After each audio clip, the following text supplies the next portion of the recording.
ఇది ఎవరికి అగ్ని పరీక్ష అయినా ఎవరికి అగ్ని పరీక్ష కాకపోయినా ఒకరికి మాత్రం ఖచ్చితంగా అగ్ని పరీక్షనే.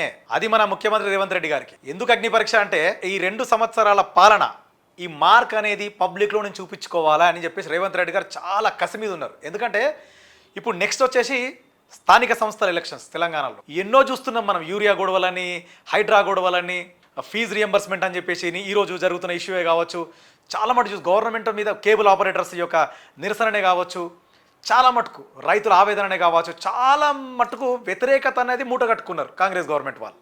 ఇది ఒక అగ్ని పరీక్ష.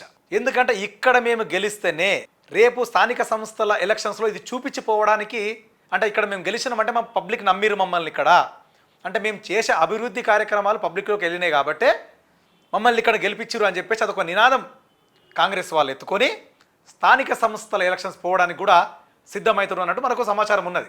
అందుకే ఈ 3 ప్రధాన పార్టీల్లో ఏ పార్టీ గెలుపు గుర్రం అవుతుందో మనం వేచి చూద్దాం.